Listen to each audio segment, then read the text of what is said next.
Hello एमर्स, एक बार पुनः हम लोग आ गए हैं और एक नए चैप्टर के कॉन्सेप्ट को सीखने के लिए आ चुके हैं, जिसका नाम है इनवर्स ट्रिग्नोमेट्रिक फंक्शन।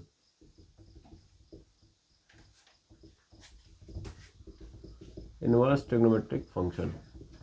तो इनवर्स ट्रिग्नोमेट्रिक फंक्शन क्या होता है? इसको शॉर्ट फॉर्म में ITF भी आप बोलोगे, या हिंदी में इसको बोलते हैं हम लोग प्रतिलोम त्रिकोणमितीय फलन।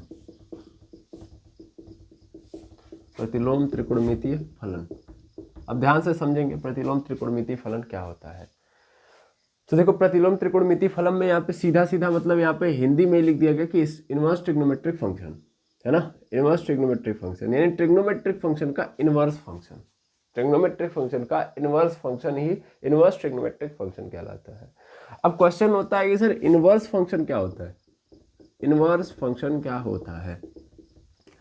तो सबसे पहले हम ये जानते हैं कि फंक्शन क्या होता है। तो फंक्शन क्या होता है सर?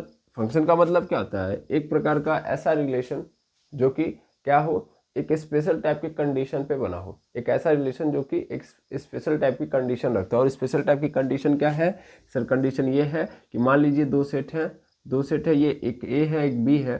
तो ए के अंदर मान लेता हूँ ABCD है, और यहाँ पे 1 2 3 4 5 है। तो यहाँ से ए से लेके बी तक यहाँ पे एक कंडीशन डाली गई, और कंडीशन के बिहाफ पे ऐसा कुछ हुआ कि ए के सभी एलिमेंट बी के सेट के एलिमेंट के साथ क्या कर रहा है? कॉम्बिनेशन बना रहा है। ए के जितने एलिमेंट है ना, वो सब के सब बी के साथ किसी पर्टिकुलर कंडीशन के साथ एक रिलेशन शो कर रहा है, तो उसे हम क्या बोलेंगे? फंक्शन बोलेंगे, है ना। ये हम लोग पिछले अध्याय में बड़े अच्छे ढंग से सीख के आए हैं, ठीक। तो फंक्शन क्या होता है? जिसमें सभी के सभी एलिमेंट ऑफ सेट ए क्या कर रहे हो? सेट बी के एलिमेंट्स के साथ। अब सेट बी का एलिमेंट्स पूरा का पूरा कनेक्टेड है या नहीं है, वो उस पर डिपेंड करता है। बट इंपॉर्टेंट क्या होना है? इंपॉर्टेंट क्या होता है? इंपॉर्टेंट ये होता है कि सेट ए के जितने एलिमेंट है वो बनाने चाहिए। और कैसे बनाने चाहिए? यूनिक इमेज बनानी चाहिए। मतलब पहली बात तो जितने हैं सब बनाने चाहिए। सेट ए का हर एलिमेंट कनेक्टेड होना चाहिए, हर एलिमेंट कनेक्टेड होना चाहिए, कनेक्टेड होना चाहिए। और दूसरा केवल एक से कनेक्ट होना चाहिए, केवल एक से कनेक्ट होना चाहिए, है ना। ये नहीं कि क्या बोलते हैं, सेट ए का जो एलिमेंट है मान लेते हैं ये ए है, तो ये 1 से भी कनेक्टेड है, 2 से भी कनेक्टेड है, 3 से भी कनेक्टेड है। नहीं, ए सिर्फ और सिर्फ क्या करेगा? एक लोगों से ही कनेक्शन दिखा सकता है। बी भी केवल एक लोगों से दिखा सकता है, सी भी एक लोगों से दिखा सकता है, डी भी एक लोगों से दिखा सकता है। अब इस चीज़ को मैं ऐसे भी समझा सकता हूँ कि जैसे ABCD है यहाँ पे, और यहाँ पे मान लेता हूँ 1 2 है, तो ए भी 1 से बना रहा है, बी भी 1 से, सी भी 1 से, डी भी 1 से, ई भी 1 से। तो इसका मतलब ये फंक्शन नहीं है, फंक्शन है ये। फंक्शन के लिए कंडीशन यही थी कि सेट ए का हर एलिमेंट कनेक्टेड होना चाहिए और केवल एक से कनेक्टेड होना चाहिए। तो देखिए, ए तो एक ही से कनेक्टेड है, बी भी सिंगल से कनेक्टेड कनेक्शन दिखा रहा है, सी भी सिंगल से कनेक्शन दिखा रहा है। तो इस केस में हम इसे फंक्शन मान सकते हैं, ठीक है ना। तो एक्चुअल में फंक्शन क्या होता है? यही होता है ना। तो आप जो देख रहे हो कनेक्शन, इसी को हम क्या बोलते हैं? फंक्शन बोलते हैं। मेनली फंक्शन को हम एक्चुअल में दूसरे टाइप से भी डिफाइन कर सकते हैं, और वो ये है कि मान लीजिए फंक्शन एक प्रकार का क्या है? मशीन है, जिसपे आप क्या डालते हो? इनपुट डालते हो, तो ये क्या देता है? आउटपुट देता है। ये भी एक बेसिक डेफिनेशन होती है, और इस डेफिनेशन पे हम लोग काम करते हैं। तो जो इनपुट डालते हैं उसे हम क्या बोलते हैं? डोमेन बोलते हैं, और जो आउटपुट मिलता है उसे हम क्या बोलते हैं? रेंज बोलते हैं, ठीक है ना। जो इनपुट डालते हैं उसे हम क्या बोलते हैं? डोमेन, और जो आउटपुट मिलता है उसे हम रेंज कहते हैं।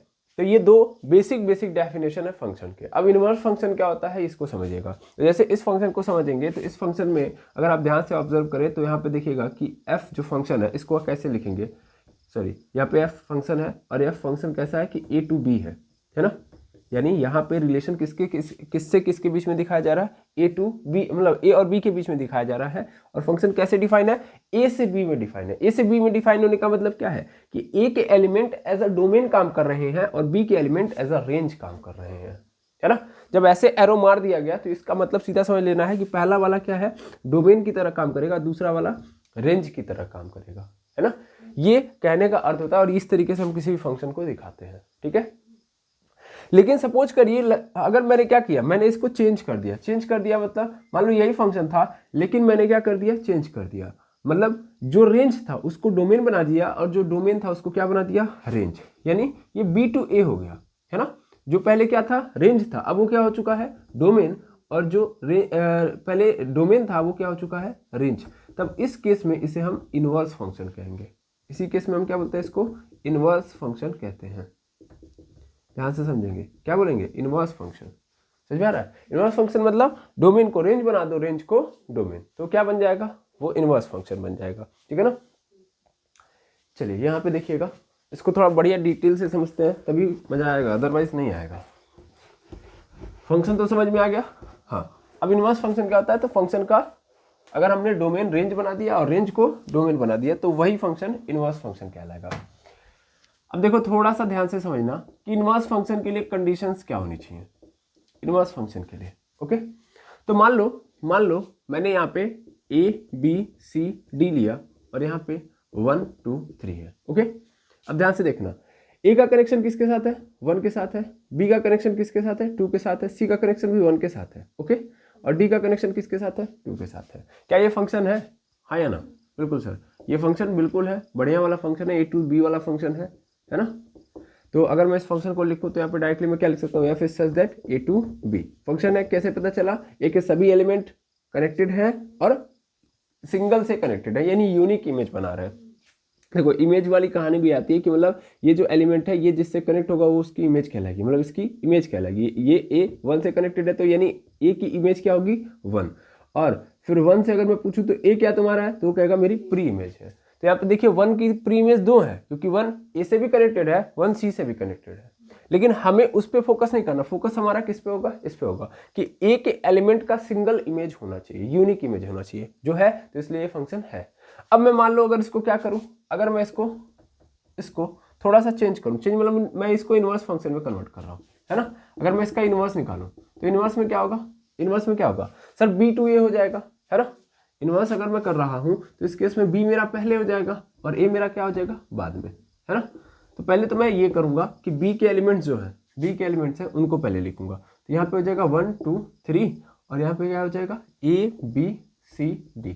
अब बात क्या थी कि भाई ये जो फंक्शन बना होगा किसी कंडीशन पे बना होगा, तो सेम कंडीशन यहाँ पे लगाई गई, या सेम कहानी को मैंने उल्टा कर दिया, बस इसको क्या मान लिया डोमेन, इसको क्या मान लिया रेंज। तो अभी भी करेक्शन तो वही है ना। 1 किससे कनेक्टेड है बताइए, 1 एक तो A से कनेक्टेड है और 1 एक तो C से कनेक्टेड है। भाई कनेक्शन तो वही दिखा रहा है ना।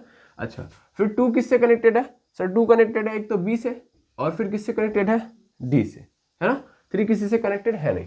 अब मैं आपसे पूछूं, जब मैंने इस फंक्शन का, ये फंक्शन था लेकिन जब मैंने इसका इनवर्स बनाया तो क्या ये फंक्शन है, अब ये फंक्शन नहीं रह गया, है ना। पहले फील लीजिए इनवर्स फंक्शन का। देखो मैंने इसको पकड़ा, मतलब ये फंक्शन था, इस फंक्शन का उल्टा कर दिया, इनवर्स कर दिया, तो मेरे पास जो कहानी नजर आ रही है वो एक तो एक्चुअल में क्या है, वो फंक्शन नहीं है ना। कैसे, देखो ये पहला मेरा सेट है, भाई यहाँ पे फंक्शन कैसा है सर, फंक्शन कुछ ऐसा है कि यहाँ पे मैं इनवर्स फंक्शन निकाल रहा हूँ और ये फंक्शन है सिंपली, कैसे है, B to A।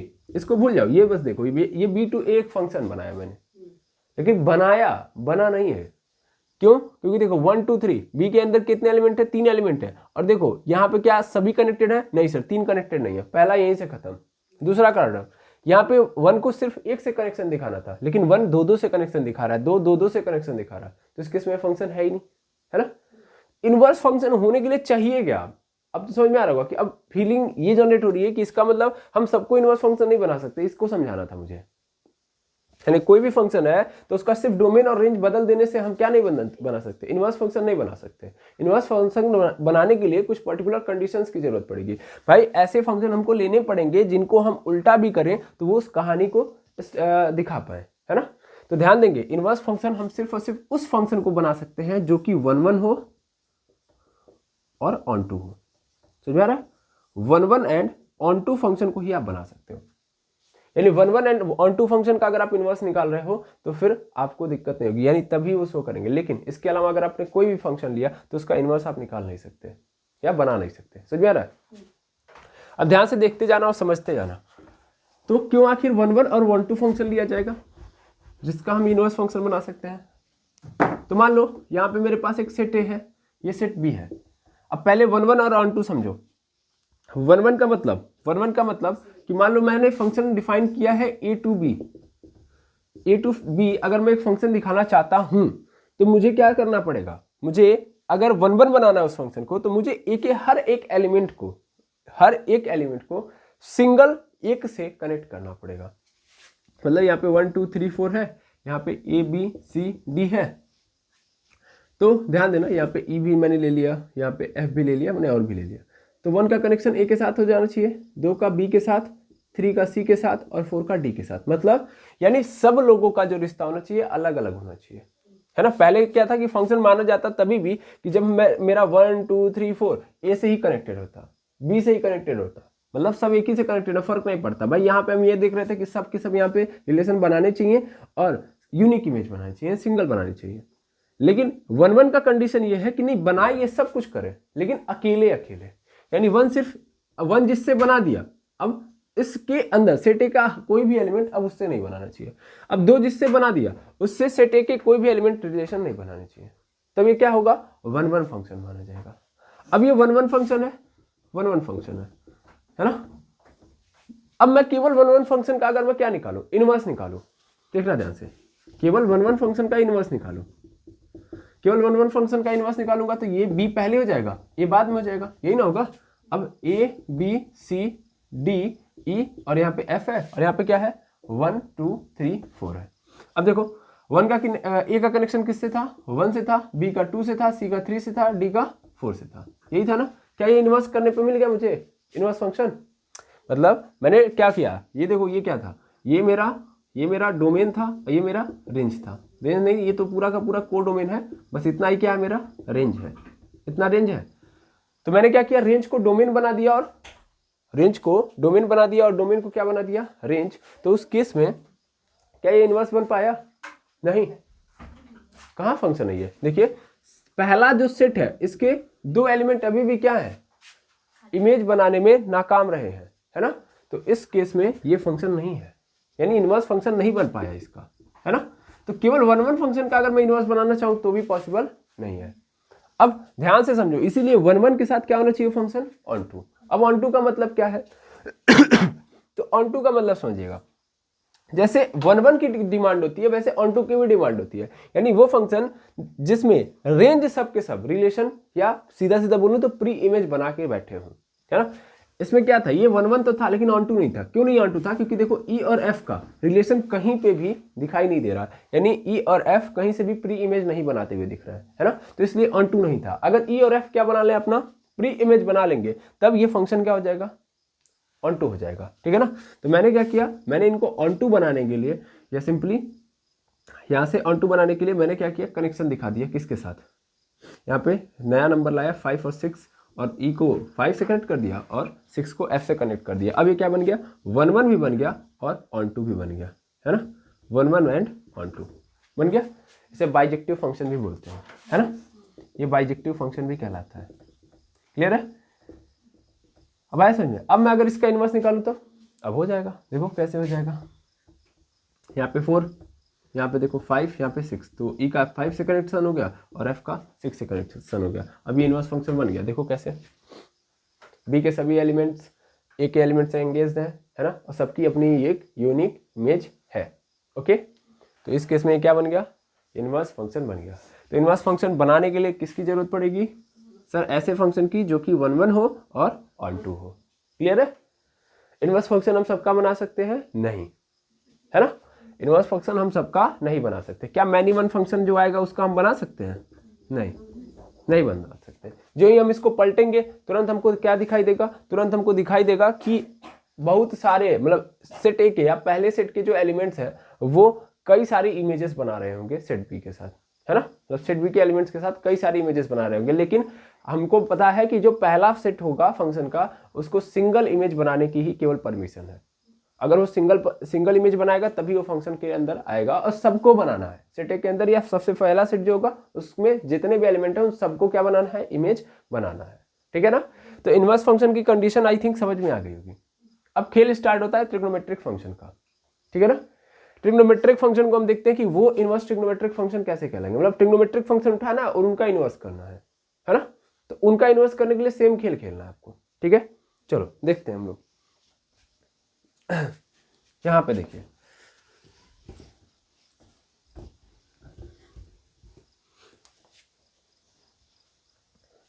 अच्छा, उससे पहले मैं एक काम करता हूँ, आपको एक चीज़ और समझा देता हूँ कि जैसे मुझे पता चल चुका है कि इनवर्स फंक्शन केवल और केवल उनका बन सकता है, इनवर्स फंक्शन केवल उनका बन सकता है, ध्यान से समझिएगा, जो 1 1 हो, जो 1 1 हो या ऑन टू हो, 1 1 ऑन टू, सॉरी 1 1 या ऑन टू नहीं, 1 1 एंड ऑन टू हो, दोनों होने चाहिए, 1 1 भी होने चाहिए और ऑन टू भी होने चाहिए। 1 1 का मतलब पहले सेट के सभी एलिमेंट यूनिक इमेज बना रहे हो सेट बी के एलिमेंट्स के साथ, ठीक है, या सेकेंड सेट के एलिमेंट्स के साथ। और कैसा होना चाहिए कि एक केवल एक से कनेक्ट हो, पहला एलिमेंट जिसके साथ इमेज बना रहा है उसके साथ अब कोई दूसरा इमेज नहीं बनाना चाहिए, तो वो 1 1 हो गया। और ऑन टू का मतलब जो सेकेंड सेट है उसके सभी एलिमेंट प्री इमेज बना रहे हैं, ठीक है ना, तो उसको हम क्या बोलेंगे, ऑन टू, ठीक है ना। अब अगर ये दोनों कंडीशन हो गए, अच्छा 1 1 और ऑन टू के अंदर हमने ये समझा कि देखो इसमें क्या होगा ना कि इसमें जो चीजें आपको समझनी चाहिए वो इंपॉर्टेंट है, पहले ध्यान समझना कि मेनली जो सेट ए होगा, मतलब मैं यहाँ पे लिख रहा हूँ function is such that A to B, लिख दिया है ना। अब मैंने देखा यहाँ पे कि जो ए है, ये मेरा ए क्या होता है, डोमेन होता है, ये डोमेन होता है, और ये पूरा का पूरा सेट बी क्या होता है, को डोमेन, क्या होता है, को डोमेन। लेकिन को डोमेन यहाँ पे किसके बराबर हो जाएगा, रेंज के। भाई रेंज का मतलब ये होता है कि जिनसे ये डोमेन हमारा कनेक्ट हुआ है, दैट इज कॉल्ड रेंज। जब एक मेरा 1 1 एंड ऑन टू फंक्शन दिया जाएगा तो उस केस में जितना को डोमेन के, मतलब जितने भी एलिमेंट्स हैं को डोमेन के अंदर उतने ही रेंज के अंदर आएंगे, है ना भाई। यही तो कंडीशन थी, पहले इसको फुलफिल्ड कर लीजिए। ए बी सी डी 1 2 3 4, तो ए को 1 से कनेक्ट होना पड़ेगा, बी को 2 से, सी को 3 से और डी को 4 से। मतलब मैं कहीं से भी कनेक्ट कर सकता था, लेकिन कंडीशन ये थी कि सबको एक ही से कनेक्ट होना है। अब ये ए है, ये क्या है, बी है। अगर मैं आपसे डोमेन पूछूं तो बता सकते हैं, बिल्कुल। डोमेन क्या होगा सर, डोमेन यहाँ पे हो जाएगा ए बी सी डी हो जाएगा। को डोमेन आपसे पूछूं मैं तो को डोमेन का मतलब क्या होता है, डोमेन का मतलब क्या होता है, डोमेन का मतलब सेट ए, ठीक है ना। को डोमेन का मतलब सेट बी, ठीक है ना। तो यहाँ पे क्या हो जाएगा 1 2 3 4, को डोमेन बन गया। अब मैं रेंज पूछूं तो रेंज का मतलब सेट ए के एलिमेंट्स ने कितने लोगों के साथ इमेज बनाई है, यानी कितने लोगों की सेट बी के अंदर प्री इमेज बनी है, तो वही हमारे क्या कहलाएंगे, रेंज। तो किनकी प्री इमेज बनी है सर, 1 2 3 4, यानी पूरा सेट बी के सभी एलिमेंट्स ने प्री इमेज बनाया है। तो ये तो को डोमेन के बराबर हो गया कि नहीं हो गया, है ना। और आपको ये भी पता होगा कि फंक्शन के अंदर जो डोमेन होता है उसे हम कहाँ पे रिप्रेजेंट करते हैं, नंबर लाइन पे, एक्स पे, और जो रेंज होता है उसको हम कहाँ रिप्रेजेंट करते हैं, वाई पे, है ना, वाई एक्सिस पे। तो इस केस में हम इसको लिखना चाहें तो जैसे हम लिखते हैं कि F is such that A to B, तो वैसे हम इसको लिख सकते हैं F is such that X to Y, है ना। भले मेरे पास कोई फंक्शन होगा, यहाँ पे तो अभी सिंपल सेट के फॉर्म में लिखा है, ये सेट का फॉर्मेट है ना। लेकिन जब हमारे पास क्या होगा, मशीन वाला फॉर्मेट दे देगा, तो मशीन वाले फॉर्मेट में हम ये यूज करते हैं, है ना। तो हमारे पास ऐसा कुछ दे देगा कि F X is equal to 2x + 1 दे दिया, तो ये एफ एक्स है कि नहीं है। इसमें हम क्या करेंगे, इसमें x डालेंगे, हम मतलब x की वैल्यू पुट करेंगे, तो हमें इस पूरे फंक्शन की वैल्यू मिलते जाएगी, क्योंकि ये पूरा फंक्शन डिपेंडेंट है किस पे, x पे, है कि नहीं है। तो मैं इसमें वैल्यू डालूंगा, तो वैल्यू किसकी डालूंगा, x की डालूंगा, और x की डालने पे मुझे फंक्शन की वैल्यू मिलेगी। तो अगर मैं ग्राफ बनाऊंगा तो y आएगा ना, फंक्शन मतलब क्या, y। तो ये x मेरा क्या बन गया, मैंने वैल्यू डाली तो ये क्या बन गया, डोमेन, और ये क्या बन गया मेरा, रेंज, क्या बन गया, रेंज। लेकिन ध्यान से देखिए, तो अगर मैं जब सेट बनाऊंगा, तो अगर ये क्या है, 1 1 एंड ऑन टू फंक्शन है, 1 1 एंड ऑन टू फंक्शन है, तो उस केस में इसका जो रेंज और को डोमेन क्या हो जाएंगे, बराबर हो जाएंगे। तो इसका मतलब जैसा कि मुझे पता है कि डोमेन कहाँ से आता है, सेट ए से आता है, और को डोमेन कहाँ से आता है, सेट बी से आता है। तो मैं इसी चीज को कन्वर्ट करके कैसे लिख सकता हूँ, नहीं लिख सकता हूँ कि जहाँ ए लिखा है वहां पे x, जहाँ पे b लिखा है डायरेक्ट y, कि a टू b है और x टू y है। ओके, समझ में आया ना। तो ये बात भी इंपॉर्टेंट थी, इसको भी आप दिमाग में रख लेंगे। एक बात, दूसरी बात सुन लेंगे कि 1 1 एंड ऑन टू को हम लोग चेक करने के लिए, इसको चेक करने के लिए कौन सा टेस्ट करते हैं, हॉरिजॉन्टल लाइन टेस्ट, है ना। हॉरिजॉन्टल लाइन टेस्ट, देखिए 2 तरीके के टेस्ट आप पढ़ चुके होंगे, है ना। एक तो वर्टिकल और दूसरा हॉरिजॉन्टल, हॉरिजॉन्टल लाइन टेस्ट और vertical line test. Horizontal line पहले वर्टिकल लाइन टेस्ट क्या करने के लिए करते हैं, ये चेक करने के लिए करते हैं कि जो गिवन ग्राफ है वो किसी फंक्शन का है कि नहीं है ना। अब उसमें क्या होता है वर्टिकल लाइन टेस्ट में, वर्टिकल लाइन टेस्ट में आपके सामने कोई ग्राफ दे देगा, जैसे कि मान लीजिए ये ग्राफ है ना, ये ग्राफ है, इसमें आपको क्या करना है, वर्टिकल लाइन ऐसे ड्रॉ करनी है। वर्टिकल लाइन माने वाई एक्सिस के पैरेलल आपको एक लाइन ड्रॉ कर देनी है है ना। अगर ये लाइन सिंगल पॉइंट पे केवल कट कर रही है उस ग्राफ को, तब तो उस केस में ये फंक्शन का ग्राफ होगा, अदरवाइज ये फंक्शन का ग्राफ नहीं होगा। जैसे यहाँ पे देखेंगे तो कितने जगहों पे काट रही है, 2 जगहों पे, तो इस केस में ये फंक्शन का ग्राफ नहीं है, ये फंक्शन का ग्राफ नहीं है, ठीक है। ये वर्टिकल लाइन टेस्ट से हमको पता चलता है। तो कोई भी फंक्शन अगर आपके सामने रखा हुआ है तो आपको कैसे पता करना है कि ये फंक्शन का ग्राफ है कि नहीं है, तो आपको सिंपली क्या करना होगा, सिंपल एक ही काम करना होगा कि भैया वर्टिकल लाइन टेस्ट करना है ना। कोई भी ग्राफ होगा, आप सीधा ऐसे खड़ी एक लाइन ड्रॉ कर दीजिए, अगर एक पॉइंट पे कट कर रहा है तो इसका मतलब फंक्शन का ग्राफ है, अदरवाइज नहीं है, एक से ज्यादा कट कर रहा है तो। और हॉरिजॉन्टल लाइन टेस्ट एक्चुअल में इनवर्स फंक्शन को डिफाइन करने के लिए है ना, इनवर्स फंक्शन को डिफाइन करने के लिए है, ठीक है ना, इनवर्स फंक्शन को डिफाइन करेगा। यहां से समझिएगा, इनवर्स फंक्शन ये क्या है, ये फंक्शन को डिफाइन करेगा, ये फंक्शन को डिफाइन करेगा, और जबकि horizontal line test inverse function को डिफाइन करेगा। ये क्या कहता है, ये कहता है कि अगर मान लो तुमने कोई भी ग्राफ बनाया, सपोज कर लो मैंने ऐसे कोई ग्राफ बना दिया, और आप क्या करो, इस बार एक्स एक्सिस के पैरेलल लाइन ड्रॉ करो, ठीक है ना। एक्स एक्सिस के पैरेलल यदि आपने लाइन ड्रॉ किया, और अगर ये जो लाइन है, ये जो भी ग्राफ है उसको केवल एक पॉइंट पे कट कर पा रही है, तो उस केस में इसका इनवर्स पॉसिबल है।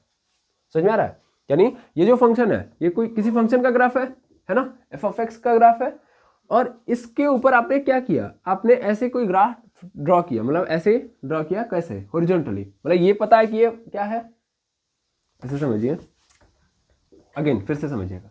मान लीजिए मेरे पास कोई यहाँ पे ग्राफ है, मैं पहले पता करूंगा ये फंक्शन है कि नहीं है, तो फंक्शन है, तो इसके लिए मैं सबसे पहले क्या करूंगा, वर्टिकल लाइन ड्रॉ करूंगा। वर्टिकल लाइन ड्रॉ किया, एक पॉइंट पे कट किया, इसका मतलब फंक्शन है। अब मैं ये पता करना चाहता हूँ कि इस फंक्शन का इनवर्स फंक्शन पॉसिबल है कि नहीं है, तो इस केस में मैं क्या करूंगा, हॉरिजॉन्टल लाइन ड्रॉ करूंगा, है ना। हॉरिजॉन्टल लाइन ड्रॉ करूंगा तो उस केस में भी, इस हॉरिजॉन्टल लाइन में भी केवल एक पॉइंट पे कट किया, तो इसका मतलब इसका इनवर्स फंक्शन भी पॉसिबल है, अदरवाइज इसका क्या बोलते हैं, इनवर्स फंक्शन पॉसिबल नहीं है। क्या मेरी बात समझ में आई, है ना, क्या मैंने बोला समझ में आ गया। यानी अगर मुझे ये पता करना हो कि फंक्शन है कि नहीं है तो वर्टिकल लाइन, और अगर ये मुझे पता करना हो कि ये इनवर्स फंक्शन दे सकता है कि नहीं, तो इस केस में हॉरिजॉन्टल लाइन।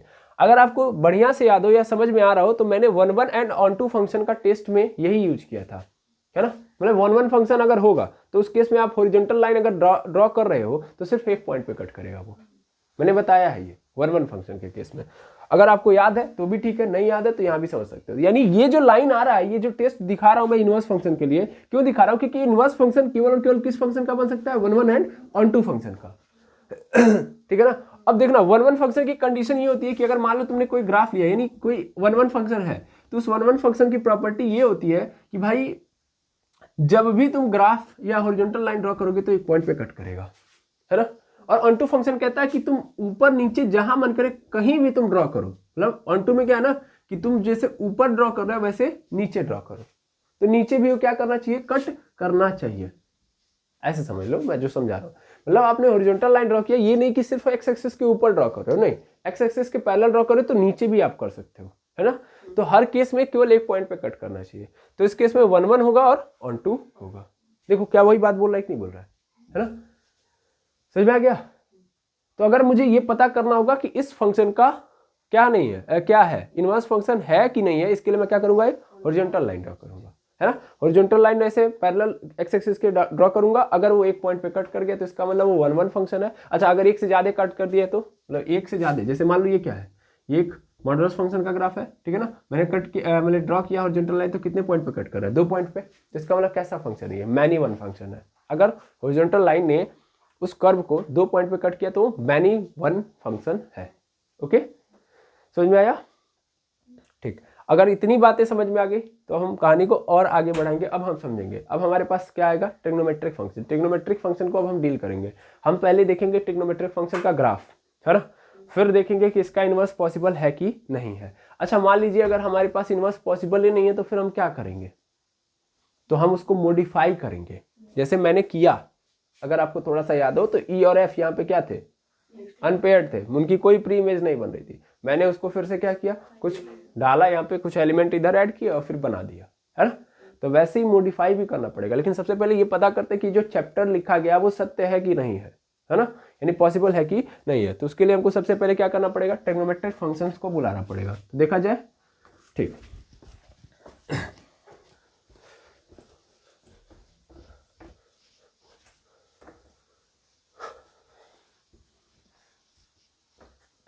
अब ध्यान से देखिएगा, तो ट्रिग्नोमेट्रिक फंक्शन जैसे कि मान लीजिए एफ ऑफ एक्स है is equal to sine X, ये पहला मेरे पास आता है ना। ट्रिग्नोमेट्रिक फंक्शन आप सबको पता है कि मेरे लिए आपको 6 ट्रिग्नोमेट्रिक रेशियो मिलते हैं, sine x, cos x, tan x, फिर cot x, sec x and cosec x. इसी पे पूरा का पूरा चल रहा होता है ट्रिग्नोमेट्री ही, ठीक है। अब इसमें सबसे पहले मैंने किसको लिया, साइन एक्स को लिया, है ना। ये एक फंक्शन है, वैसे मान सकता हूँ फंक्शन है। क्यों फंक्शन है, क्योंकि देखिए इसका ग्राफ मैं जब बनाऊंगा तब आपको समझ में आ जाएगा, ठीक है ना। अच्छा ऐसे भी आप समझ सकते हो कि देखो ये भी क्या है, मशीन की तरह काम करता है। यहाँ पे एक्स की वैल्यू मैं पुट करूंगा तो ये मुझे फंक्शन की वैल्यू देता है, ठीक है ना। अब जैसे मैं अगर इसका ग्राफ बनाऊँ तो कैसे ग्राफ बनता है इसका ग्राफ, यहाँ से स्टार्ट करो, 0 से स्टार्ट करो, यहाँ पे ले लो π/2 और फिर यहाँ पे ले लो पाई, ठीक है ना। फिर यहाँ पे ले लो 3π/2 और फिर यहाँ पे ले लो 2π, ठीक है ना। ऐसे इधर भी कर लो, है ना, इधर भी करो तो इधर हो जाएगा आपका -π/2, फिर यहाँ पे हो जाएगा -π, फिर यहाँ पे -3π/2 -3π/2 और थोड़ा सा और पीछे चले आओ -2π, ठीक है। ग्राफ बनाओ तो होता क्या है इसमें कि ऐसे π/2 पे क्या होगा, ये ऊपर जाएगा, या पहले बना देता हूं मैं,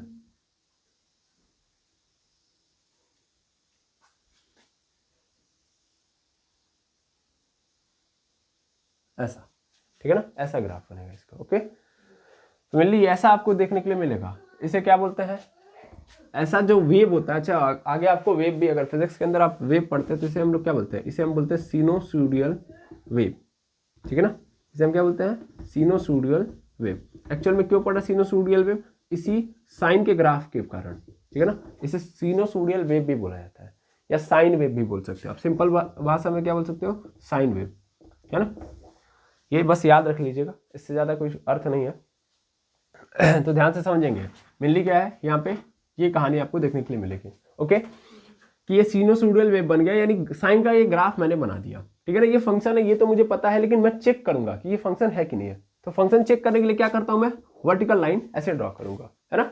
तो वर्टिकल लाइन जहां पे भी मैं ड्रॉ करूंगा, क्या दिख रहा है मुझे, सर सीधा सीधा इस ग्राफ को एक पॉइंट पे कट किया जा रहा है ना।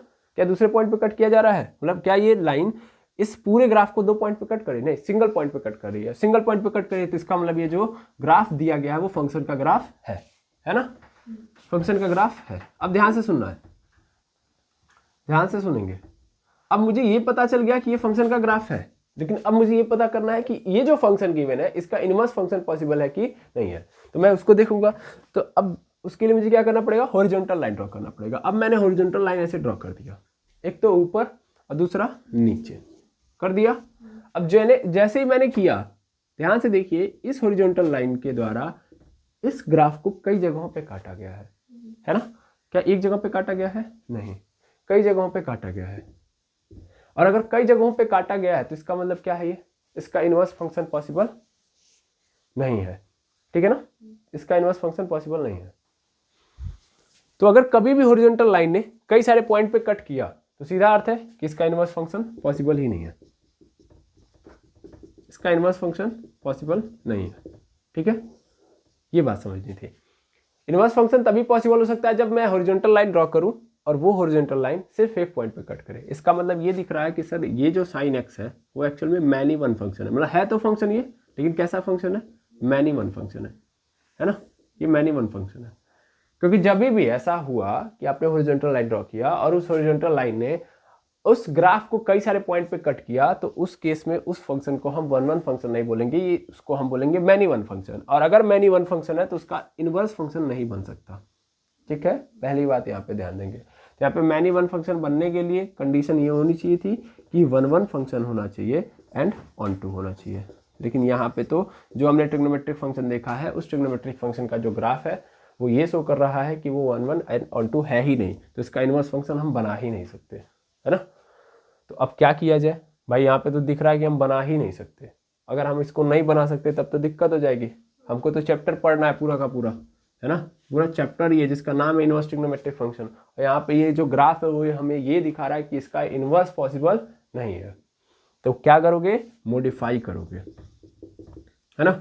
अगर मॉडिफाई नहीं किया या इसको कन्वर्ट नहीं किया, किसको, इस 1 1 को 1 1 सॉरी इस मैनी 1 को किस में कन्वर्ट नहीं किया, 1 1 में कन्वर्ट नहीं किया, तो खेल बिगड़ जाएगा। तो खेल बिगाड़ने से पहले हमें इसको सुधारना पड़ेगा। अब देखो मेनली जैसा कि मुझे पता है कि प्रॉब्लम क्या है, ये जो ग्राफ है यही प्रॉब्लम क्रिएट कर रहा है। इस ग्राफ से प्रॉब्लम क्या आ रही है, ग्राफ से प्रॉब्लम ये आ रही है कि ये लाइन जब जा रही है तो ये ग्राफ को कई सारे पॉइंट पे कट कर रही है, ठीक है ना। मैं क्या करता हूं, मैं जानता हूं कि जब मैं पूरा लूंगा तो भाई जाहिर सी बात इतना बड़ा ग्राफ तो बनेगा, इसको मैं नहीं रोक सकता। मैं एक काम करता हूं, मैं पूरा नहीं लेता हूं, नहीं यहां से यहां तक जाने की जरूरत क्या है, मैं -2π से 2π तक जाता ही नहीं हूं, है ना। मैं एक काम करता हूं, रेंज कम कर देता हूं, मतलब जो मैं पहले जा रहा था यहां से लेके यहां तक, है ना, -2π से +2π तक जो मैं जा रहा हूं वहां तक नहीं जाता हूं, मैं थोड़ी ही दूरी तय करूंगा, तो ग्राफ भी क्या हो जाएगा, छोटा, है ना। और ऐसा मुझे सेट करना है ग्राफ को, ऐसी मुझे रेंज बनानी है। ये क्या है, देखो ये पहले ये भी ध्यान देना, ये क्या है +1 और ये क्या है -1, है ना। ये क्या होता है -1, यानी ये मैक्सिमम पॉजिटिव देता है, मतलब +1 देता है, और मिनिमम कितना देता है, -1 देता है। इसको ध्यान से समझिए, ये मैक्सिमम कितना देता है, +1 देता है, और मिनिमम -1 देता है। ये क्या है, इसकी रेंज है, ये क्या है, इसका डोमेन है ना। ये जो आपने लिखा है पाई 2π 3π, ये क्या है, सब डोमेन है। और ये जो 1 है और -1 है, ये क्या है, रेंज है। हम क्या करेंगे, डोमेन जो हम दे रहे हैं यहां से लेके यहां तक उसको कम करेंगे, है ना। अब कम करेंगे तो कितना कम करेंगे, ध्यान दीजिएगा। तो मुझे इतना कम कर देना है जिससे मेरा क्या हो जाए कि ये जो लाइन जाए तो एक ही पॉइंट पे कट कर पाए। तो सबसे पहले मैंने यहाँ से कम करना स्टार्ट किया, है ना, यहाँ से कम करना स्टार्ट कर रहा हूँ मैंने यहाँ तक कम कर दिया, है ना। ऐसे ही मैंने यहाँ से उठाया और यहाँ तक कम कर दिया, या यहीं तक रहने देते हैं, सिंपल यहाँ तक रहने देते हैं।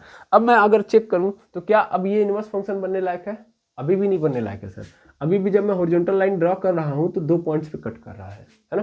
तो इस केस में मुझे ये वाला पॉइंट यहाँ से हटाना पड़ेगा, है ना। हटा दिया, अच्छा ठीक है। तो अब ऊपर से तो सेट हो गया, ऊपर से क्या हो गया, सेट। ध्यान से देखिए, अब मैं हॉरिजॉन्टल लाइन ऐसे ड्रॉ किया हूँ तो एक ही पॉइंट को कट कर रहा है, ठीक। अच्छा, लेकिन नीचे से सर अभी भी फंसा हुआ मैटर, क्योंकि यहाँ पे अभी भी 2 पॉइंट को कट कर रहा है, तो यहाँ भी क्या करूंगा, मैं ऐसे कम कर दूंगा, है ना। कम कर दिया, तो अब ये ग्राफ मुझे दिखाई दिया, है ना। ये मेरा जो ग्राफ बना है that is the inverse trigonometric function show करने वाला ग्राफ, है ना। यानी इस ग्राफ से मुझे ये पता चल रहा है कि सर यहाँ से हम क्या कर सकते हैं, यहाँ से अब ये जो मेरा फंक्शन है, अब ये मेरा फंक्शन तो है, था ही, पहले से भी था, लेकिन अब ये फंक्शन उस लायक बन चुका है कि अब ये इनवर्स भी शो कर सकता है ना। यही खेल होता है इसमें, ओके। मेनली हमने यहाँ से यहाँ तक काटा, यहाँ से यहाँ तक काटने की जरूरत थी नहीं। जैसे कि मान लीजिए आपको पता है कि यहाँ से लेके मैं यहाँ तक गया, ठीक है ना, यहाँ से लेके यहाँ तक गया, और फिर यहाँ से लेके यहाँ तक गया हूँ, ऐसे गया हूँ ना, ऐसे गया हूँ, है ना। तो मेनली क्या किया गया, मेनली ऐसे किया गया कि देखिए हमें ऐसा करना है कि भाई जैसे यहाँ पे अगर मैं सिर्फ इसके लिए देखो, कई सारी चीज़ें यहाँ पे सीख लेनी है। जैसे मैंने ग्राफ यहाँ से यहाँ तक लिया, सपोज कर लो यहाँ से लेके यहाँ तक लिया है ना। तो यहाँ से लेके यहाँ तक भी मान्य है, और यहाँ से लेके यहाँ तक भी मान्य है। मैं कहीं से भी ले सकता हूँ, कहीं से भी ले सकता हूँ। देखो ये समझना पड़ेगा भाई, जरूरी नहीं था कि मैं जो ये सेगमेंट बनाई यही अब जीवन भर यूज होगा। आप उस पूरे ग्राफ में चाहे इतने दूर से इतने दूर ले सकते थे, मतलब इधर आके ले सकते थे, आप चाहे तो इधर ले सकते थे, चाहे आप कहीं और ले सकते थे, या चाहे आप ये ले सकते हो, चाहे आप ये ले सकते हो। अब इसमें कोई एक आपको लेना पड़ेगा, सब नहीं ले सकते आप। तो सिंपली यहाँ पे डिनोट क्या किया गया कि इसको भी नहीं लिया गया, लिया इसको गया। किसको लिया गया, इसको। देखो किसको लिया गया, इसको। -π/2 से π/2 वाले ग्राफ को लिया गया, ठीक है ना। -π/2 से π/2 वाले ग्राफ को लिया गया। अब देखो इसमें आधा हिस्सा क्या है, प्लस है, और आधा हिस्सा क्या है, माइनस। समझ में आ रहा है। तो ये खेल खेला गया, और ये ग्राफ माना गया कि ये मेरे लिए इस पूरे ट्रिग्नोमेट्रिक फंक्शन में से इतने ग्राफ को मैं लेके जाऊंगा, इसका इनवर्स बनाऊंगा मैं, ठीक है ना। अब इनवर्स कैसे बनाएंगे इसको समझिएगा। इनवर्स कैसे बनाएंगे, अब समझ में आ गया ना। मैंने फंक्शन को मॉडिफाई कर दिया, कन्वर्ट कर दिया है मैनी 1 से 1 1 में, है ना। अब ये 1 1 फंक्शन बन चुका है। अच्छा देखो मैनी वन कैसे था, इसको भी मैं समझा दे रहा हूँ। जैसे देखो ध्यान से देखना, यहाँ पे मान लो सेट ए था, ठीक है ना, कन्वर्ट, यहाँ पे सेट बी था, ध्यान देना। सेट ए का मतलब डोमेन क्या क्या मैं डाल रहा था सर, यहाँ पे 0 रख लो, फिर उसके बाद आपने π/2 डाला था, फिर पाई डाला था, फिर क्या बोलते हैं 3π/2 डाला था, ऐसे डाले थे, है ना। एक चीज़ थोड़ा सा समझिएगा, यहाँ पे मैं केवल और केवल ऐसे डिनोट कर रहा हूँ जैसे मान लीजिए यहाँ पे पाई है, फिर 2 पाई है, फिर 3 पाई है ना, यहाँ पे 4 पाई है। ओके, अच्छा इसके बाद फिर देखो यहाँ पे मान लेता हूँ कि इसके बगल में नीचे माइनस पाई है, फिर -2 पाई है, फिर -3 पाई है। समझ में आ रहा ना? अभी सिर्फ पाई वाला लिया है। इधर मेरे पास मुझे पता है कि मैक्सिमम मेरी रेंज कितनी है साइन की, सर ये या तो +1 तक जाएगा है ना, या तो -1, यानी मैक्सिमम +1 और मिनिमम -1, यही तो होगा। अब देखो ध्यान से, अगर यहाँ पे 0 है तो 0, अगर मैं साइन के अंदर 0 डालूंगा तो 0 देगा, पाई डालूंगा तो भी 0 देगा, 2 पाई डालूंगा तो भी 0 देगा, 3 पाई डालूंगा तो भी 0 देगा, 4 पाई डालूंगा तो भी 0 देगा, -पाई डालूंगा तो भी 0, 2 पाई डालूंगा -2 पाई डालूंगा तो भी 0 और -3 पाई डालूंगा तो भी 0। क्या ये मैनी वन बन गया कि नहीं बन गया? ये देखो मैनी वन है कि नहीं है? अगर ये मैनी वन है तो अगर मैं इसका इन्वर्स निकालूंगा तो क्या मिलेगा मुझे? सर +1 0 और यहाँ पे क्या मिलेगा आपको 1, और यहाँ पे ये सब मिलेंगे हमको, है ना। तो मेनली आपको क्या नजर आ रहा है, यहाँ पे ऐसे है। मेनली आपको सिर्फ नजर आ रहा है कि सेट ए का जो एलिमेंट है, यानी फर्स्ट सेट का जो एलिमेंट है वो सिर्फ और सिर्फ 0 केवल कनेक्शन बना रहा है ना, 0 सबसे कनेक्शन बना रहा है। अब देखो क्या ये फंक्शन कहलाने लायक है? नहीं। पहली बात तो सेट ए के सभी एलिमेंट्स ने रिलेशन नहीं दिखाया है, पहली बात। दूसरी बात, सेट ए का जो ये एलिमेंट दिखा रहा है वो सिर्फ एक से नहीं दिखा रहा है, कई लोगों से दिखा रहा है। समझ में आ रहा है? तो क्या फंक्शन कहलाने लायक है? बिल्कुल नहीं है। बात समझ में आई? तो ये कारण था कि हमें इसे मॉडिफाई करना पड़ा। अब देखो ये मैनी वन है यहाँ पे, इसीलिए इसका इनवर्स पॉसिबल नहीं हो पाया, लेकिन अब हमने इसको क्या कर दिया है? चेंज कर दिया है। चेंज कर दिया तो देखो ये कैसे बन पाया, कैसे दिखा पाएगा अब ये? तो मेनली ध्यान से समझना, यहाँ पे मेरे पास क्या है? 0 है। मैक्सिमम में कहाँ तक जा रहा हूँ? π/2, और मिनिमम में कहाँ जा रहा हूँ? -π/2। यहाँ पे वैल्यूज हैं, यहाँ पे मैक्सिमम +1, फिर 0, यहाँ पे -1। ठीक है, अब देखना ध्यान से, यहाँ पे सेट ए, यहाँ पे सेट बी, या सीधा सीधा बोल सकते हो कि ये क्या है? ये x है, ये क्या है? x है, ये क्या है? y है। ठीक है, ये x है, ये क्या है? y है। तो π/2 किसके साथ जाएगा? मतलब साइन में π/2 डालूंगा तो क्या मिलेगा? +1, 0 डालूंगा 0, और -π/2 डालूंगा तो -1 है कि नहीं? -π/2 डालूंगा तो -1। क्या हो रहा है सर? सबसे पहली बात तो ध्यान से देखिए आप कि ये 1-1 फंक्शन है।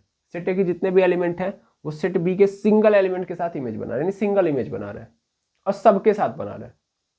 सिंगल बना रहा है और यूनिक बना रहा है, यानी π/2 ने जिसके साथ बनाया उसके साथ किसी और ने नहीं बनाया है ना, क्योंकि इतने ही रहेंगे, इससे ज्यादा मैं बढ़ाऊंगा ही नहीं, मैं सिर्फ -π/2 से π/2 तक ही जा रहा हूँ। ठीक है ना, तो क्या ये फंक्शन 1-1 फंक्शन हो गया?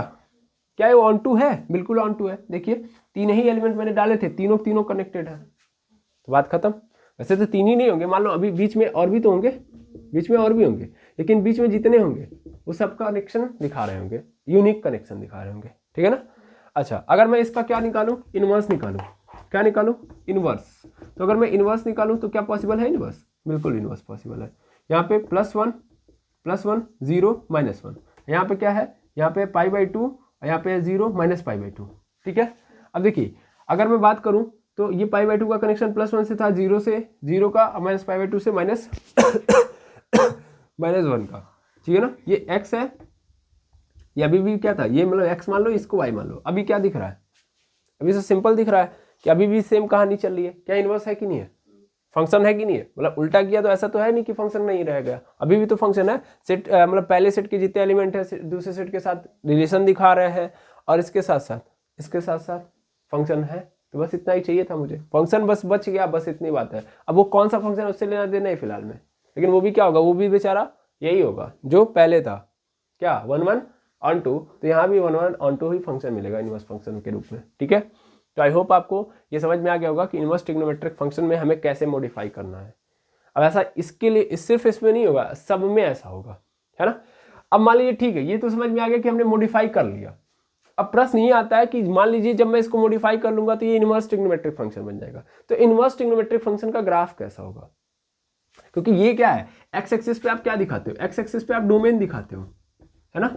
एक्स एक्सिस पे आप डोमेन दिखाते हो, ध्यान से समझना। और वाई एक्सिस पे आप क्या दिखाते हो? वाई एक्सिस पे आप रेंज दिखाते हो। लेकिन जब मैं इनवर्स बनाऊंगा तो ये रेंज जो होगा वो क्या बन जाएगा? डोमेन, और जो डोमेन है वो बन जाएगा रेंज। अब मुझे पता है कि मुझे रेंज को कहां लेके जाना है, मतलब रेंज जो है वो वाई एक्सिस पे रहना चाहिए। यानी ये अभी फिलहाल में डोमेन है, लेकिन ये किस पे जाना पड़ेगा, इसको इस पे y पे जाना पड़ेगा, और ये जो रेंज है इसको कहाँ आना पड़ेगा, x एक्सिस पे, तब जाके ये डोमेन बनेगा ना। x एक्सिस पे हमेशा किसको रखता हूँ मैं, डोमेन को, और y एक्सिस पे किसको रखूंगा, रेंज को। जैसे यहाँ पे देखो अभी पहले x क्या था, π/2 0 - π/2, लेकिन यहाँ पे x देखो +1 0 -1 हो गया है ना। तो चीजें बदल तो रही है ना, तो इसका मतलब ग्राफ भी क्या होगा, बदलेगा। अब ग्राफ को कैसे बदला जाए, कैसे हम इसका इनवर्स ग्राफ निकाल पाए, यानी इसके इनवर्स फंक्शन का जो मतलब sin x का जो इनवर्स फंक्शन बन रहा है उसका ग्राफ कैसा होगा, उसको देखा जाए। चलिए यहाँ पे हम उसको देखते हैं, है ना। तो यही जो ग्राफ है इसी को पकड़िए और इसी पे काम करिए।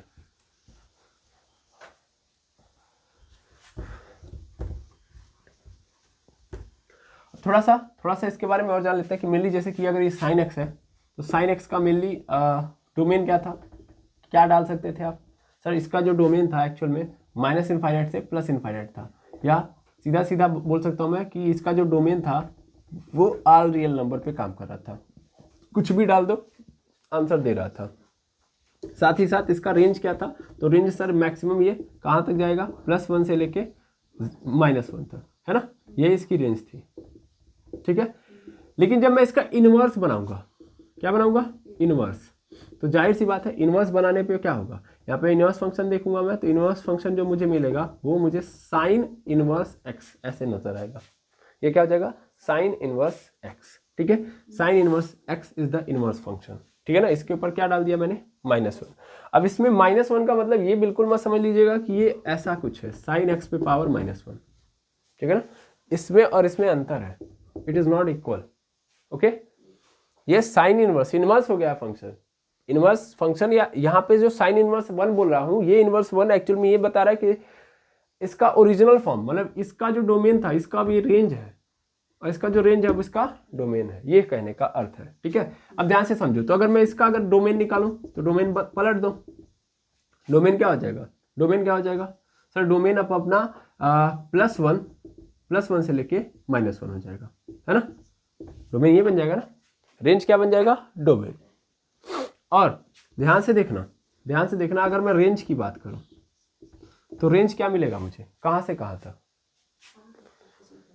सर π/2 से लेके -π/2 तक मॉडिफाई किया हूं मैं, इसका मैंने डोमेन मॉडिफाई किया है, मुझे ये पूरा नहीं लेना था, इसका डोमेन क्या हो गया है, मॉडिफाई हो गया है ना, मॉडिफाई हुआ है। π/2 से मुझे -π/2 तक जाना पड़ेगा, तब जाके मुझे इसका इनवर्स मिल पाएगा। इसीलिए इसकी जो रेंज हुई है वो मॉडिफाई होकर आई है। देखिए यही कंफ्यूजन पैदा करता है कि ये कहाँ से आया है, ठीक है ना। तो आपको ये ध्यान में रखना है कि ये कहाँ से आया, एक्चुअल में मॉडिफाई किया गया है। अब अगर मैं ग्राफ पकड़ूं तो जैसा कि मुझे पता है कि sin x का ग्राफ, देखिए एक ग्राफ मैं बना दूंगा उसके बाद आप सब बना लोगे, है ना। तो ये ग्राफ जो बना है कुछ ऐसा बना है कि यहाँ पे 0 है और यहाँ पे ऐसा है कुछ, है ना, यही था ना।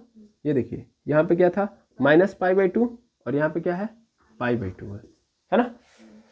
अब इसका मुझे इनवर्स ग्राफ बनाना है, ये x एक्सिस है, ये y एक्सिस है, ठीक है, ये x एक्सिस है और ये क्या है, y एक्सिस है।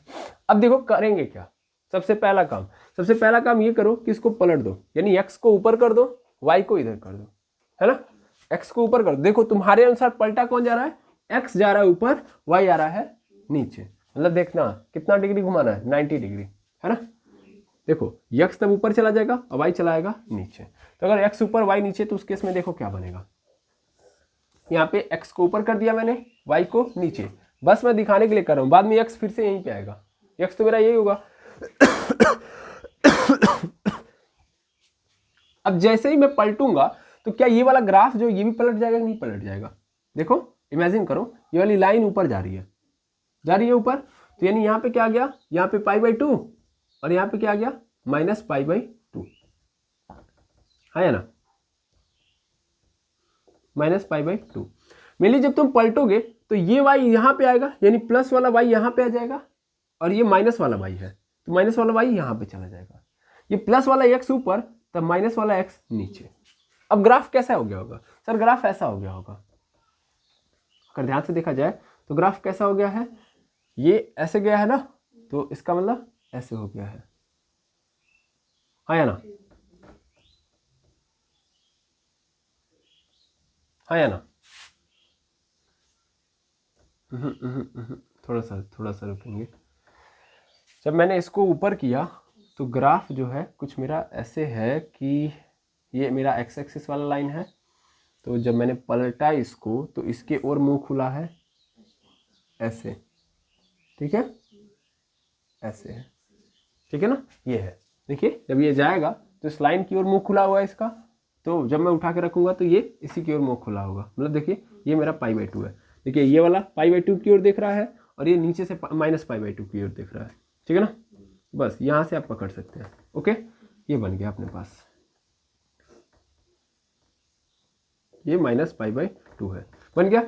अब ये पहला काम किया, अभी दूसरा काम करना है। जैसा कि मैं देख पा रहा हूँ यहाँ पे +y है, यहाँ पे -y है, लेकिन मुझे क्या करना होता है, मुझे +y को इधर रखना पड़ेगा और -y को इधर, क्योंकि ताकि मैं बाद में x को कन्वर्ट कर दूँ, मतलब y को कन्वर्ट कर दूंगा x में। तो मुझे क्या करना पड़ेगा, मुझे घुमाना पड़ेगा इसको। अब घुमाऊंगा कैसे, तो या तो मैं ऐसे घुमा दूँ एंटी क्लॉकवाइज, या तो क्लॉकवाइज ऐसे घुमा दूँ, है ना। तो ऐसे घुमा दूंगा मैं। ओके, अब अगर मैं घुमाऊंगा तो ये ग्राफ भी क्या हो जाएगा, पूरा पलट जाएगा। और पलटने के बाद क्या मुझे मिलेगा, पलटने के बाद मुझे मिल जाएगा कुछ ऐसा कैसा, तो ये देखिएगा, ये x है, ये क्या है, यहाँ पे x तो ऐसे ही रहेगा, मतलब ये +x है, ये -x है, क्योंकि ये तो ऐसे ही रह जाएगा, इसमें कोई चेंज आएगा नहीं। मैंने पकड़ के क्या कर दिया, केवल पलटा है, तो ये वाली एक्सिस में तो कोई चेंज नहीं आएगा, चेंज यहाँ पे आएगा, है ना। चेंज क्या आएगा कि -y इधर आ जाएगा और +y इधर आ जाएगा। समझ में आया, ये +y इधर आ जाएगा। तो इधर आने का मतलब जैसा कि पहला वाला ग्राफ जो मैं बना रहा था वो हो जाएगा, है ना। ये पलट के इधर चला जाएगा, तो यानी ऐसा कुछ बन जाएगा, ऐसा, ठीक है। ये क्या है आपका, ये है आपका +π/2 और ये क्या है आपका -π/2, ठीक है ना। ध्यान देंगे ये बात भी कि π/2 पे ही मैक्सिमम वैल्यू देता है साइन, है ना। π/2 पे ही मैक्सिमम वैल्यू देता है। जैसे आपने ग्राफ ऐसे बनाया था तो मैक्सिमम कितना ऊपर गया था, π/2 तक ऊपर गया था, और सबसे नीचे भी कितने पे गया था, -π/2 पे, है ना। ऐसा मैं मान सकता हूँ ना, बस आपको समझाने के लिए बता रहा हूँ। मानना क्या, वैसे तो यही है। यहाँ पे आपको क्या मिलेगा, -1, यहाँ पे आपको क्या मिलेगा, +1। ये बात आप जानते होंगे, है ना। तो इसमें ज़्यादा कुछ छेड़छाड़ करने की जरूरत नहीं है कि भैया किस पे मैक्सिमम वैल्यू आती है। अब देखिए ये जो आपको दिख रहा है, that is the graph of sine inverse x, ठीक है ना। यानी ये जो है ग्राफ वो साइन इनवर्स x का ग्राफ है ना। यानी साइन का इनवर्स ग्राफ अगर आपसे पूछे तो आप ये बना के दोगे। ओके, कैसे बना है समझ में आ गया होगा, और इसकी डोमेन और रेंज क्या है ये भी आपको क्लियर हो गई होगी। तो ग्राफ आई थिंक कैसे बनाना है, ऐसे ही बनाना है। वैसे आप प्रैक्टिकली देखोगे तो ऐसे बताया जाता है कि देखो आप साइन एक्स का ग्राफ ले रहे हो, साइन एक्स का ग्राफ ले रहे हो ना, तो आप क्या करो, उस ग्राफ के 45 मतलब उस ग्राफ को पकड़ो, यानी जो ग्राफ है वहां पे रखो, और उसके बाद क्या करो, आप एक्स एक्सिस के अबाउट 45 डिग्री पे एक लाइन ड्रॉ करो, है ना। एक्स एक्सिस के अबाउट 45 डिग्री पे क्या करो, एक लाइन ड्रॉ करो। तो समथिंग ये होगा, ऐसा कुछ होगा, है ना। 45 डिग्री पे एक क्या हो जाएगा, लाइन हो जाएगा। और कह रहा है इसके अबाउट आप क्या कर दो, इसके अबाउट आप मिरर इमेज बना दो। समझ में आ रहा है ना, इस लाइन को समझ लो कि मिरर है, तो इसका मिरर इमेज बनाओ। तो मिरर इमेज जाहिर सी बात है ये पलट के इधर आ जाएगा, है ना। देखो ये पलट के इधर आ जाएगा, है ना, और ये पलट के किधर चला जाएगा, इधर। समझ में आ रहा है नहीं आ रहा, देखो ये ऐसे आ जाएगा, नहीं आ जाएगा, वही चीज बनी नहीं बनी है, देखो, ठीक है, ऐसे। तो मिरर इमेज बन जाएगा। तो 45 डिग्री पे आप क्या करो, एक लाइन ड्रॉ करो, जो भी आपका साइन एक्स का ग्राफ है उस पे आप 45 एक्स एक्सिस के अबाउट 45 डिग्री पे एक लाइन ड्रॉ करो और उस ग्राफ का मिरर इमेज बना दो। तो जो मिरर इमेज होगा वही क्या होगा, उसके इनवर्स का ग्राफ दिखाएगा। क्लियर है ना। तो एक तरीका तो ये है, और दूसरा तरीका जो कि मेरा है ना, इसको पलट दो पहले ऊपर नॉर्मल बेसिस पे, फिर क्या करो, इसको इधर से उधर कर दो। मैंने क्या किया, मैंने अपना सीधा फंडा यही लगाया कि मुझे एक्स को वाई बनाना है और वाई को एक्स। अब देखो जैसे कि मैं यहाँ तक बना चुका हूँ, तो मैं पहुंच चुका हूँ, तब इस केस में क्या हो जाएगा, ये +y, ये क्या हो जाएगा, ये +x हो जाएगा, और ये जो x था ये फिर से क्या हो जाएगा, y, और ये क्या हो जाएगा, x। यही तो करना था भाई, यही तो करना था। यहाँ पे क्या था, ये जो फंक्शन था वो x to y था, है ना। अगर मैं इसका इनवर्स निकालूंगा तो इनवर्स निकालने में क्या होता है, बस यही तो करता हूँ कि x को चेंज करके y बना दूंगा। सॉरी, यहाँ पे y और यहाँ पे क्या हो जाएगा, x। यही करते हैं, लेकिन लिखने की जरूरत नहीं है। डोमेन ऑलवेज किस पे होगा, डोमेन ऑलवेज x पे होगा। भाई इसमें कौन सी वैल्यू पुट करोगे, x ही तो पुट करोगे। तो पुट करोगे x, तो इसका मतलब डोमेन हो गया, और डोमेन हमेशा किस एक्सिस पे होगा, x एक्सिस पे होगा। और जो रेंज होता है, रेंज हमेशा कहाँ पे होगा, y एक्सिस पे। तो जाहिर सी बात है, इसलिए मुझे यहाँ पे रखना पड़ा। आएगा समझ में। तो आई होप आपको समझ में आ गया होगा कि साइन इनवर्स को साइन एक्स को कैसे साइन इनवर्स में तब्दील किया जाएगा और कैसे हम इसका ग्राफ बनाएंगे। ओके, अब ध्यान से समझ लीजिएगा, यहीं पे आता है प्रिंसिपल वैल्यू और जनरल वैल्यू। समझ आ रहा ना, प्रिंसिपल वैल्यू और जनरल वैल्यू। तो मेनली प्रिंसिपल वैल्यू इसमें क्या होगा, प्रिंसिपल वैल्यू का मतलब जो हमने अभी फिलहाल के लिए मान लिया, क्या सिर्फ और सिर्फ यही ग्राफ दिखा सकता है? नहीं, इसके अलावा भी ग्राफ्स बनेंगे। ओके, इसके अलावा भी ये वैलिड होगा कई सारे पॉइंट्स पे, इसके अलावा भी ये कई सारे पॉइंट्स में, मतलब जैसे इतना बड़ा ग्राफ था उसमें से मैंने छोटा सा टुकड़ा लिया है, इसके अलावा भी मैं किसी को भी लेता तो काम बन सकता था, है ना। लेकिन मैंने सिर्फ इसको लिया, तो इसका मतलब ये नहीं कि सिर्फ यही मान्य होगा, है ना, इसको आपको पकड़ना पड़ेगा। लेकिन फिलहाल के लिए जब मैंने इसको मान लिया तो यही मेरे लिए क्या हो जाएगा, प्रिंसिपल। होता है ना कि सबने सपोर्ट किया कि नहीं ये बेहतर है, फिलहाल के लिए इस पे काम कराते हैं क्योंकि ये ज़्यादा सटीक बैठेगा, तो यही मेरी क्या हो जाएगी, प्रिंसिपल वैल्यू, है ना। ये ध्यान देंगे, ये मेरी प्रिंसिपल वैल्यू है ना। अब इसके अलावा आप जो भी लोगे वो जनरल वैल्यू होगा। जनरल वैल्यू मतलब सीधा मतलब ये है कि मान लो आपने कहीं और ले लिया, मतलब कोई और आपने लिया, -π/2 से लेके π/2 के बीच का कंडीशन नहीं रख रहे हो आप, मतलब आप कहीं और से ले रहे हो, तो इस केस में आपका जो रेंज होगा वो दूसरा बन जाएगा, तो मेरा जनरल वैल्यू होगा वो। ठीक है, तो प्रिंसिपल वैल्यू निकालने में कोई दिक्कत नहीं, ठीक है ना। और ये जो आप देख रहे हो ना, ये जो था वो नेचुरल डोमेन था। कैसा डोमेन था? नेचुरल डोमेन था, है ना। साइन एक्स ही दिखाता है, और ये मॉडिफाइड डोमेन है ना, मॉडिफाइड डोमेन है। क्यों मॉडिफाई किया? ताकि इनवर्स फंक्शन बना पाऊँ। तो आई होप आपको ये पूरा का पूरा जो मतलब है इनवर्स ट्रिग्नोमेट्रिक फंक्शन का वो समझ में आ गया होगा। अगर समझ में आ गया है तो फिर अब हम क्या करेंगे, अब हम आगे के जितने हैं उनके ग्राफ्स आपको पता होंगे, ठीक है ना। तो उसका सिर्फ मैं आपको एक चार्ट प्रोवाइड करा दे रहा हूँ कि इसका डोमेन और उसका रेंज क्या है, बाकी आपको खुद बनाना होगा। ओके, तो सबसे पहले आप इतना नोट डाउन कर लेंगे कैसे काम करना है, फिर वो हम आगे बताते हैं। देखिए यहाँ पे मैंने आपको चार्ट प्रोवाइड करा दिया, जहाँ पे आपको दिख रहा होगा कि ये देखिए ये ITF है, और ITF मतलब यहाँ पे फंक्शंस मैंने दे दिए हैं, उनके डोमेन और रेंज मैंने लिख दिए हैं। एक बार मैं डिस्कस कर लेता हूँ कि साइन इनवर्स का, तो अभी हमने जस्ट देखा कि डोमेन -1 से 1 होगा और रेंज जो होगा -π/2 से π/2 होगा। और एक चीज़ आपको याद होनी चाहिए, मैथ के अंदर इस ब्रैकेट का और इस ब्रैकेट का अर्थ होता है कुछ। अर्थ क्या होता है ये ध्यान देंगे। इसका अर्थ ये होता है कि भैया जो चीज़ इस ब्रैकेट के अंदर ली गई है वो एक्चुअल में इंक्लूडेड है। कौन सी? जो आखिरी की लिमिट है। जैसे यहाँ पे मैंने π/2 लिखा है और फिर मान लीजिए यहाँ पे फिर π/2 लिखा है, माइनस में लिखा है, सर यहाँ पे पहले -π/2 है फिर π/2 है, और मैंने यहाँ पे ये वाला ब्रैकेट लगाया, इसको हम बोलते हैं क्लोज्ड ब्रैकेट। क्या बोलते हैं? Closed bracket. इसका मतलब ये है कि मैं -π/2 और π/2 को पुट कर सकता हूँ। लेकिन अगर मैंने ओपन ब्रैकेट के साथ -π/2 और π/2 डाल दिया तब उस केस में मैं -π/2 और π/2 को पुट नहीं कर सकता। ये समझने वाली बात है ना। यानी इसके बीच में आप डाल सकते हो, मतलब बीच की वैल्यू आप पुट कर सकते हो, लेकिन इसको नहीं आप डाल सकते, यानी इनको नहीं डाल सकते। जब क्लोज ब्रैकेट होगा तो इनको भी आप डाल सकते हो और इनके बीच की वैल्यू भी आप पुट कर सकते हो। ये कहने का अर्थ होता है, ठीक है।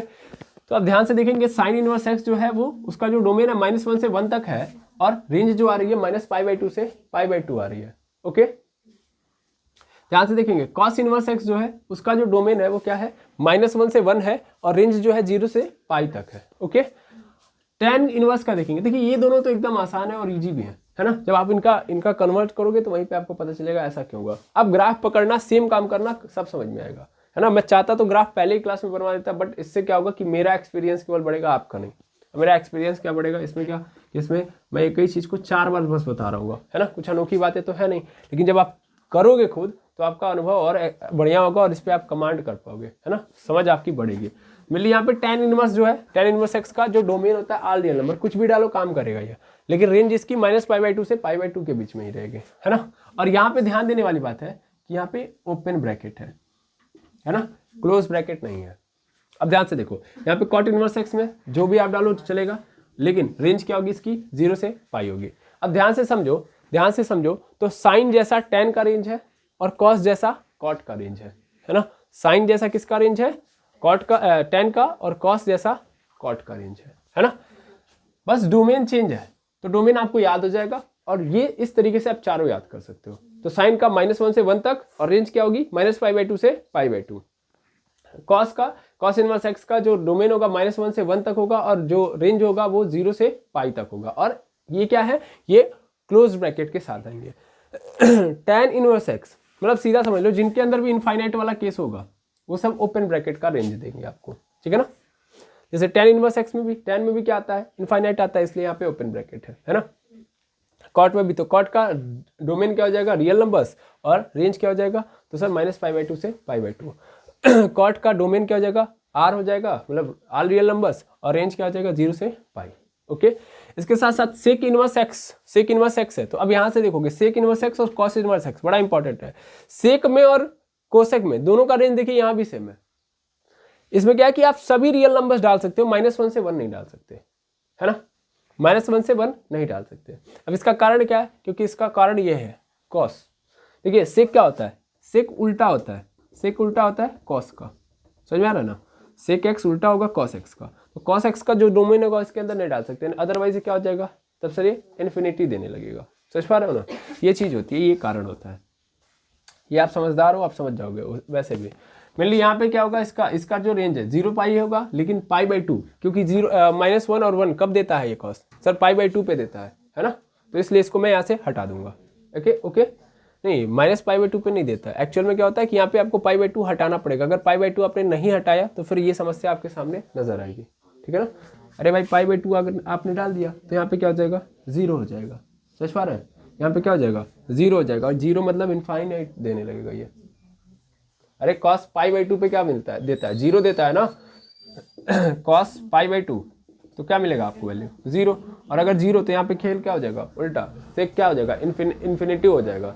तो इन्फिनिटी में होने के कारण ही इसमें से π/2 हटाना पड़ेगा, मतलब वो रेंज हमको कभी नहीं मिलेगा, सब मिलेगा लेकिन π/2 नहीं मिलेगा, ये कहने का मतलब है। क्योंकि π/2 कॉस के अंदर, देखो आप कहाँ पे कनेक्ट कर रहे हो, आप जब ये फंक्शन है तब देख रहे हो, मैं इनवर्स फंक्शन की बात कर रहा हूँ, सॉरी आप इनवर्स फंक्शन के अंदर अभी विजुलाइज नहीं कर पा रहे हो। मैंने बोला कि जब मैं π/2 यहाँ पे डालूंगा, पहले समझो, मैं π/2 डालूंगा तो क्या मिलेगा मुझे, इन्फिनिटी मिलेगा। इन्फिनिटी कह रहा हूं मैं, अनडिफाइंड फंक्शन हो जाएगा मेरा, यानी π/2 इसके अंदर नहीं डाल सकता मैं। तो भाई जब ये इनवर्स बनेगा तो क्या π/2 रेंज में देखने के लिए मिलेगा, ये कहना चाह रहा हूं मैं। जब मैं π/2 डाल नहीं सकता तो वो डोमेन आएगा नहीं, और डोमेन नहीं होगा तो फिर रेंज में कैसे जाएगा वो। रेंज मेरी 0 से लेके कहां तक है, π तक है, लेकिन उसमें π/2 नहीं इंक्लूडेड होना चाहिए, क्योंकि वो डोमेन में था ही नहीं, ये कहना चाह रहा है। समझ में आया कि नहीं आया? अगर आपको नहीं समझ में आ रहा है तो आप फील करने के लिए ऐसे समझ सकते हो कि देखो 0 से लेके π तक डाल सकता हूं मैं, लेकिन π/2 नहीं डाल सकता, है ना। और आंसर मुझे कहां से कहां तक मिलेगा, सब कुछ मिलेगा, -1 से 1 नहीं मिलेगा। समझ में आया? ऐसे कॉसेक इनवर्स एक्स का देखो, ग्राफ बनाओगे ज्यादा क्लियर हो जाएगा। कॉसेक इनवर्स एक्स का सब कुछ डाल सकते हो आप, है ना, -1 और 1 नहीं डाल सकते आप, है ना। क्योंकि देखो यहाँ पे कॉस इनवर्स एक्स जब आएगा ना तो यहाँ पे ऐसे π/2 नहीं दिखेगा। एक्चुअल में यहाँ पे क्या मिलेगा आपको, वैल्यू कोई दे देगा, जैसे यहाँ पे दे देगा √3/2, यहाँ पे नंबर्स मिलेंगे हमको, ये डोमेन होगा। और यहाँ से हम रेंज निकालेंगे, रेंज हमको पाई में मिलेगी, डोमेन किस में मिलेगा, नंबर में। और पहले वाले में क्या था, फंक्शन वाले में क्या था कि आप डोमेन जो डालते थे वो पाई वगैरह में था, यानी एंगल डालते थे तो नंबर में हमको वैल्यू मिलती थी, मतलब रेंज मिलता था, है ना। कॉसेक में देखो ये r -1, है, और डोमेन क्या है, सॉरी रेंज क्या है, -π/2, π/2, और इसमें से 0 नहीं आएगा क्योंकि 0 हम डाल ही नहीं सकते, खुद देख लो। कॉसेक x = क्या होता है, साइन x होता है। साइन कब 0 होगा, सर 0 डालोगे तो 0 हो जाएगा, तो अगर 0 डाल दिया तो इनफाइनाइट अनडिफाइंड हो जाएगा, इनफाइनाइट नहीं अनडिफाइंड हो जाएगा, अनडिफाइंड हो गया तो इसका मतलब ये कभी एक्सेप्ट ही नहीं करेगा 0 को। तो अगर 0 को एक्सेप्ट नहीं कर रहा है तो फिर जाहिर सी बात है कि जब ये इनवर्स बनेगा तो ये रेंज में कभी 0 लेके आएगा ही नहीं, है ना, ये 0 देगा ही नहीं, क्योंकि हमने डोमेन के अंदर 0 नहीं डाला है, 0 पे अनडिफाइंड है ये, समझ में आ रहा है। तो -π/2 से π/2 के जा रहे हैं तो बीच में जाहिर सी बात है 0 आएगा, इसने बोला नहीं 0 को हटा के सब आएगा, ठीक है। और ये ध्यान देना, यहाँ पे क्या है, क्लोज ब्रैकेट है, यहाँ पे क्या है, close bracket, okay. I hope समझ में आ गया होगा। तो इस तरीके से आपको ये चीजें ध्यान में रख लेनी है। अब एक इंपॉर्टेंट चीज और है, उसको समझा दूं, उसके बाद खेल खत्म करते हैं। मिली क्या है वो इंपॉर्टेंट चीज कि भाई देखो, जैसा मैंने बताया कि साइन इनवर्स एक्स है, सॉरी साइन एक्स पे पावर -1 है, तो इसको हम क्या लिख सकते हैं, 1/sin x लिख सकते हैं। लेकिन कभी भी गलती से हम साइन इनवर्स एक्स को 1/sin x नहीं लिख सकते। देखो बहुत बड़ा फर्क है मैथ में, है ना। मैथ में हम बहुत बार ऐसे किए हैं कि जैसे यहाँ पे साइन पे पावर 2 है ना, ऐसे लिख देते हैं, साइन पे पावर 2x लिख दिया तो इसका मतलब सीधा मतलब sin² x होता है। लेकिन अगर मैंने -2 डाल दिया तो इसका मतलब मैं ये समझ लेता हूँ कि 1/sin² x है। लेकिन देखो पहली बार ये फर्क डाल चुका है, मतलब पहली बार एक नई चीज लेके आया कि नहीं आप हर बार ऐसे नहीं कर सकते, है ना। यहाँ पे इसका मतलब ही चेंज हो गया, ये पूरा फंक्शन ही उल्टा बना दिया है ना। इस चीज़ को पकड़ के रखिएगा कि कभी भी हम इसको इसके बराबर नहीं लिख सकते हैं। ओके, इसके अलावा जैसे कि आप जानते हैं कि y इज इक्वल टू, मैंने क्या लिखा है, साइन इनवर्स x, तो मैं क्या लिख सकता हूँ sir, x is equal to sine inverse sine y। अब ये कैसे लिख दिया, ये बता सकते हो ये कैसे पॉसिबल हुआ। y is equal to sine inverse x, तो फिर मैंने क्या कर दिया, x is equal to sine y। मतलब क्या था, ध्यान से समझना, यहाँ पे ये क्या था, डोमेन था, और ये क्या है, मेरा रेंज है। ध्यान से समझना, ये डोमेन, ये रेंज। भाई जाहिर सी बात है ये इनवर्स फंक्शन है, तो इनवर्स है तो उल्टा गया होगा, ए टू बी गया होगा।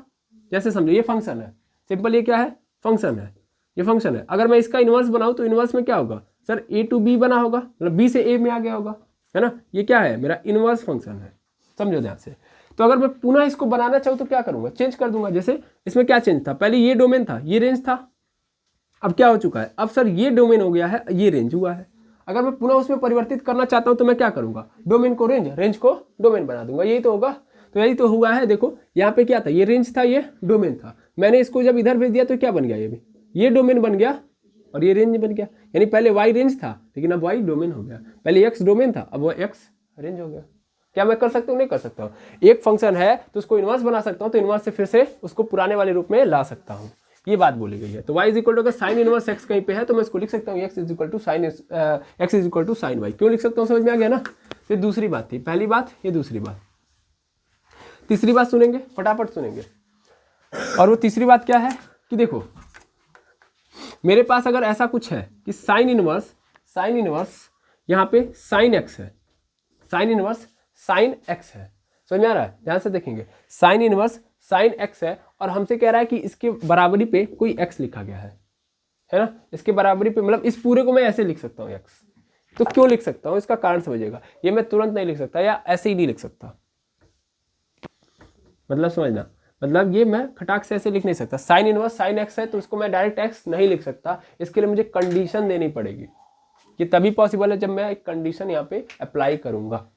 अब कंडीशन क्या होगी, तो बहुत साधारण सी कंडीशन होगी कि यहाँ पे ये ध्यान से देखो, ये साइन x है, यानी ये मेरे लिए क्या हो गया, डोमेन हो गया। क्या हो गया बताओ, डोमेन हो गया ना। ये पूरा कैसा है, इनवर्स फंक्शन है, इनवर्स फंक्शन में ये क्या हो गया, डोमेन हो गया। क्या बात समझ पा रहे हैं जो मैं बोल रहा हूँ, है ना। मैंने क्या लिखा, साइन इनवर्स साइन x लिखा है, लिखा है कि नहीं लिखा है। तो इसमें ये मेरा क्या हो गया, डोमेन हो गया। अब इसमें डोमेन में मतलब मान लो अगर ये साइन x मेरा डोमेन है तो इस केस में मैं क्या कर सकता हूँ, मैं इस केस में अगर मैं इसकी वैल्यू पुट करना चाहूँ तो कहाँ से कहाँ तक पुट कर सकता हूँ। तो जब साइन x है तो साइन x में मुझे पुट करना पड़ेगा। देखो साइन इनवर्स कब काम करता है, साइन इनवर्स तभी काम करेगा जब एक पर्टिकुलर सेगमेंट दोगे, नहीं समझे। जैसे ऐसे समझो कि यहाँ पे जो x की वैल्यू होगी, x की जो वैल्यू होगी वो -π/2 से लेके π/2 के बीच में होनी चाहिए। अगर ऐसा है तभी आप ये लिख सकते हो, ये कहना चाहता हूँ मैं। यानी यहाँ पे आप जो लिए हो, इसका जो x है, अगर इससे इसके बीच में है तब ये साइन इनवर्स काम करेगा और काम करके हमको क्या दे देगा, x दे देगा। समझ में आ रहा है ना, ये कहना चाह रहा हूँ मैं। जैसे अगर -π/2 से π/2 के बीच में है तो ध्यान से समझना क्या होगा। मान लो मैंने ऐसे मान लो कि मैंने π/4 डाल दिया, तो π/4 डालूंगा, वैल्यू क्या मिलेगी, π/4 डालूंगा तो क्या मिलेगी वैल्यू, मुझे 1/√2 मिलेगी। तो अब देखो क्या हो गया यहाँ पे, अब मुझे मिल जाएगा यहाँ पे, मैंने क्या डाला, x इज इक्वल टू π/4 डाला है, ठीक है ना, x इज इक्वल टू π/4 डाला है। अब देखना यहाँ पे क्या मिल गया, साइन इनवर्स साइन π/4 हुआ, है ना। साइन π/4 की वैल्यू कितनी होती है, 1/√2, तो साइन इनवर्स 1/√2 मिल गया, है ना।